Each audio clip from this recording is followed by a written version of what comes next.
Before we get started today, I just want to do some shameful self-promotion. I have a video on my new second channel that I just started called Steven Builds, where I built a really cool, neat invention that I'd love to share with you guys. So if you could go watch that video, like it, subscribe if you enjoy it. I'll be doing more videos on that channel as well. It's not going to decrease the number of videos on this channel though. So I'll see you guys there. But let's get down to the teardown. So today we're doing the teardown on the Umarex UMP 45. The review is linked down in the description if you'd like to watch that.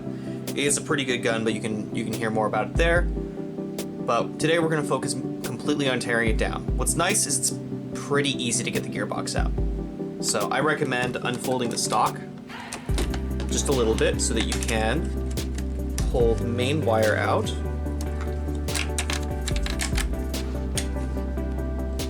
And then you're going to want to flip it over because you want to pull this rear pin. At this point you can start pulling the gearbox out, but before you do that, open up the ejection port and push forwards on the hop up. It'll slide forwards about 4 to 6 millimeters, and then you can just simply, after feeding the wire back through, pull the gearbox out. Make sure you pull the wire through. You can then release the hop up once you're at this angle because it's only held on by the lugs here, and you can just simply lift it away. There we go. Okay, so first thing first, for those of you who are going to be upgrading the outer barrel, you're going to want to push this pin right here out. If you want to remove the hop up, it's pretty easy. You're just going to push forwards and rotate, and it comes right out. This is what most people are going to want to do, is you're going to want to move the hop up to change out the bucking. Dismantling the hop up is pretty easy. It's the same as most. You're going to first take off the barrel clamp. So I can get a good light on this. And all you have to do is push up on the two sides of it and it will pop right off. From there you can simply just slide the barrel and bucking out. Oh, you can also remove the adjustment knob as well, just by rotating it to get around those nut lugs. I recommend twisting while you pull it out if you don't want to damage the bucking. And then right here is your hop-up nub. I recommend not removing that, as if you drop the parts to it, it's going to be a pain to find. So, it's got a brass ring to help center the barrel on the hop-up, and it's got a very just normal bucking, nothing special. And for the most part, that's pretty much all you're going to want to do to the upper receiver. Again, you might want to remove the outer barrel at some point, but for service-wise, that's it. That's all you got to worry about. Now for gearbox extraction. This should be pretty easy. I have not yet done it on this one yet, so we'll take a look at how it's done. Generally speaking, first thing first is you're going to want to remove the plate for the gearbox. This usually just holds it center. You're going to want about a 3mm hex head and just unscrew it. You're then going to want to swap to a Phillips head. So from here you're going to be looking for a pin that holds the gearbox in. In this case it's right here. It's a little hard to see on camera, but... And all you're going to want for that is just a simple punch and a hammer. I prefer using jeweler's hammers on Airsoft because it's a lot softer. You've got a rubber side and the brass side, and it means you can be a lot more careful with your plastic components.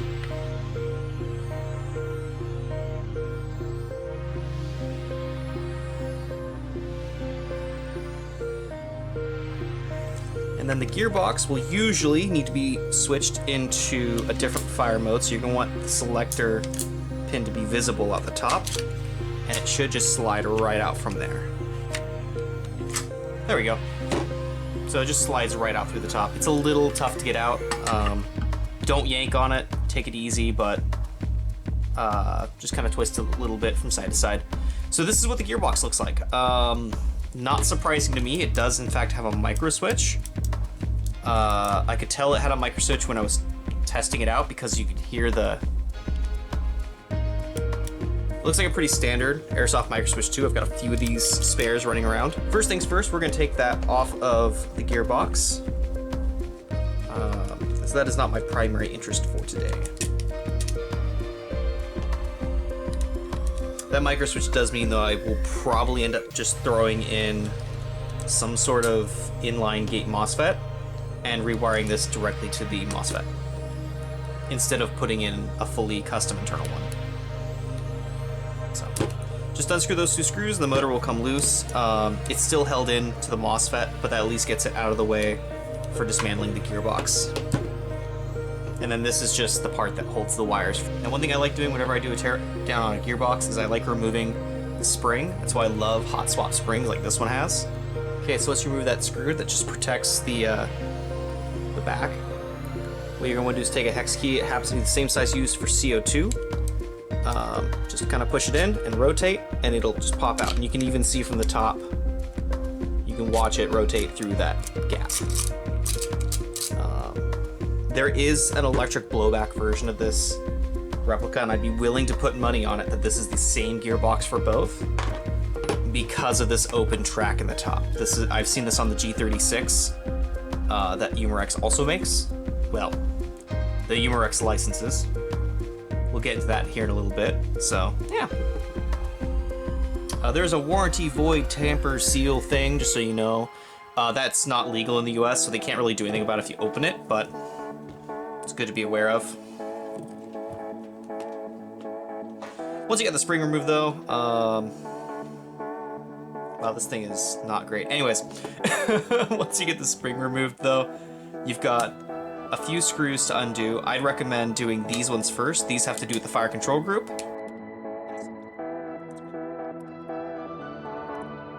And the reason I recommend doing fire control group screws first is it means you can get the MOSFET out of the way and you have one less spring to shoot across the room. So, and this should just come right out.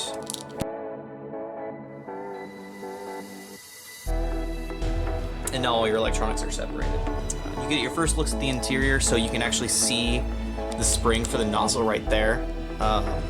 Normally, it would be all the way forwards, and it's not right now. So if you are worried about it, there is a section back here where you can see the reverse latch, and you just pop that up, and it will release the nozzle. I believe this uses the same G36 nozzle. In fact, I wouldn't be surprised if the hop-up's the same. It looks very similar to the G36 hop-up from the Umarex one. So I know that the Umarex G36 was Aries, or at least the one I worked on was Aries. Anyways, from here, go ahead and take out all your gearbox screws. Be aware on this back screw there's a spacer. This holds the 2 gearbox shells apart at the right amount. You're not going to lose that, and it is a loose piece that just comes right out. So I recommend putting that down with the parts. I also recommend keeping the screw that it goes with and it together, so I just do that usually. What's nice is it looks like all the screws for the gearbox are the same except for that rear screw, so it's really easy to not put the wrong one back in the wrong spot. So now, let's just make sure we got, oh, selector. We're gonna want to take that off as well. So there's also a spring here. This is for the select fire. I recommend getting this out of the way so it doesn't shoot across the room. And then we should be good to take the gearbox entirely apart. So there's this piece of plastic blocking the gears from the trigger. I don't think it's required, but might as well keep that safe. And then just like on a normal AK, you've got the 2-piece trigger. I love the way these feel, by the way. I had this on my MP5K. And then you just lift half of it off. Here's your trigger plate. So the piston that comes with it has a very basic piston head, but it is polymer with all steel teeth. Or at least all metal teeth. I'm assuming they're steel. So it looks like we're using 7mm bushings, so you theoretically could put ball bearing bushings in this. I don't know how much of a longevity help that would be, but it is an option. To get the nozzle spring off, I recommend just putting your finger over the top of it and lifting the end with a screwdriver. It'll keep it from launching and makes it really easy just to get off.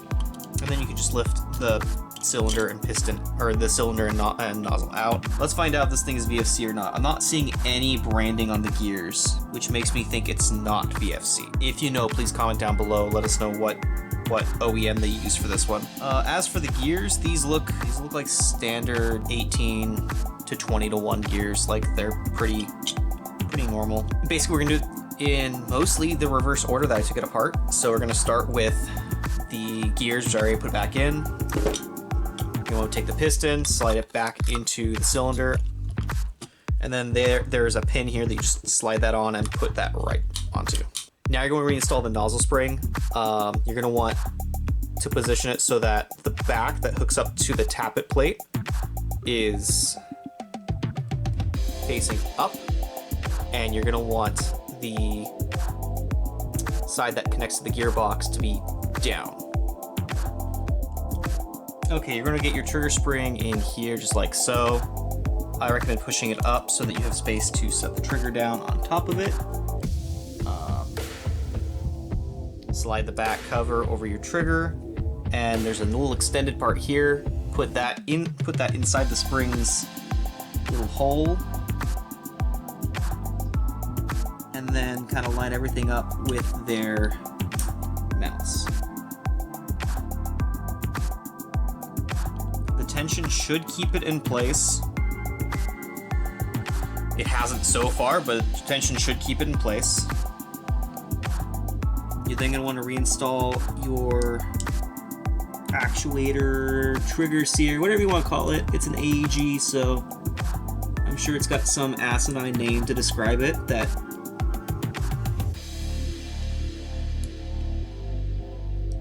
is not at all accurate, but you know. Okay, once you got all that set up, then you're going to take the gearbox shell, set it on top of your newly reassembled gearbox.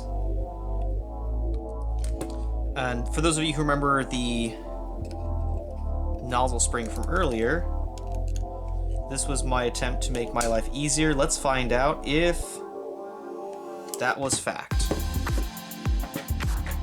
There you go. And so you can just put it through the first loop and just bring it all the way up, and then you can slide it back over and it's in place. So now you just put the screws back in the way they came out.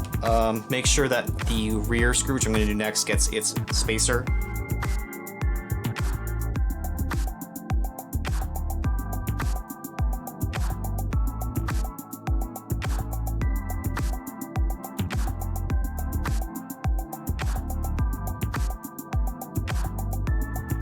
Now once you get to this part, just kind of do it in reverse of how you took it apart. So I'm going to start with the selector.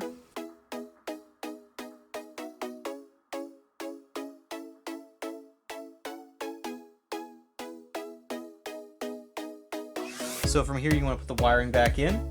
So just slide the MOSFET back into its mount. Oh, and don't forget to put this black cover piece back over the gear housing.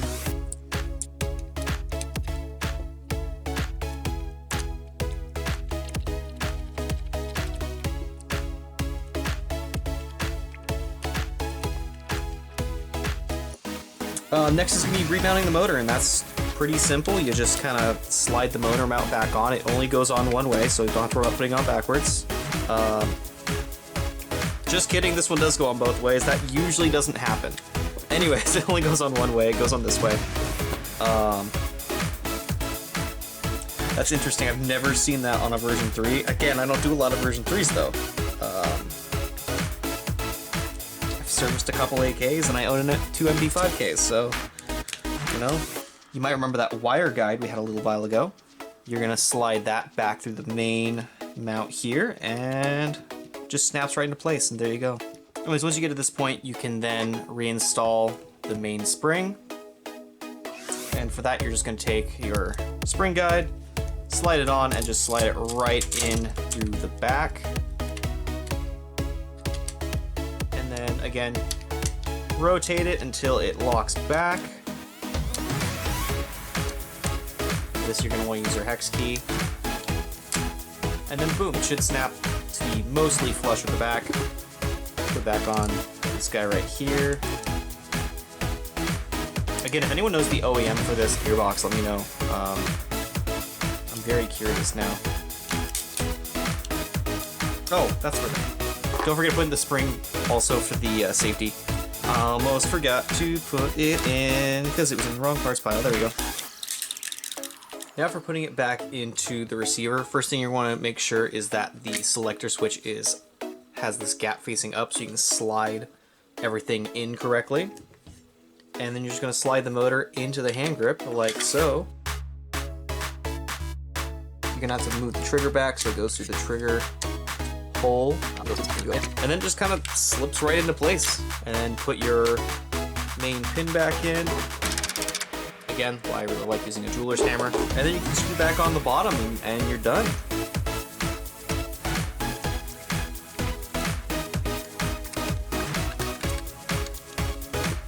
Next, we're going to reassemble the hop up. So what you're going to want to do is take your barrel and bucking assembly, take your hop up. You're going to find the line on the bottom of the hop up, and you want to slide that into the bottom. And you've got the brass fitting, you want to slide that forwards. That might be a little difficult to do. I recommend just taking 2 fingers and just sliding forwards like that. You'll need a little bit of nails for that, so maybe having a flathead screwdriver nearby will be easy. Then take your hop up wheel, and you're just going to slide it over the front.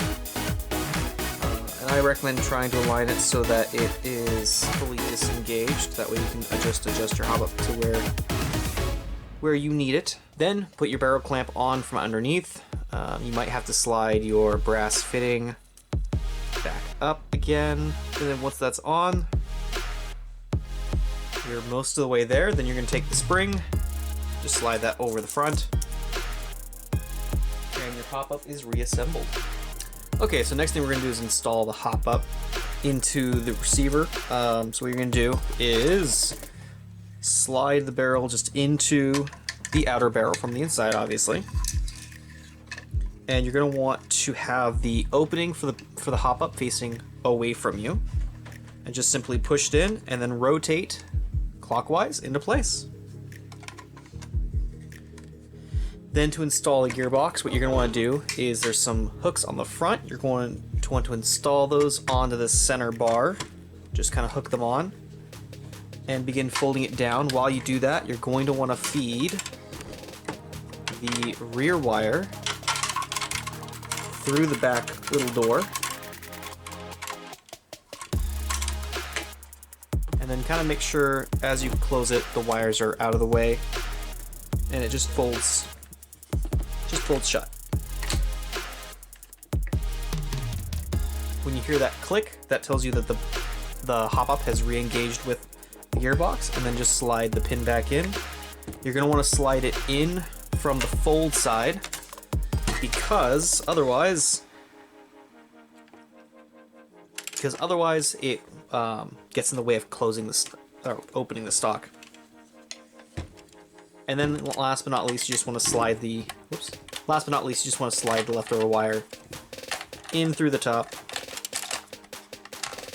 Close the rear door, and then you're done. Your UMP is reassembled and ready to go back on the field. It's certainly not the simplest replica to take apart, but it is really well built for how cheap it is, especially with that metal rack piston. That was kind of nice. If you guys enjoyed the video, please like, subscribe down below. I'll include a link down below to my other channel where I just released the first video of fun invention. So I'll let you guys go check that out. Other than that, have a good day, and I'll see you in the next video.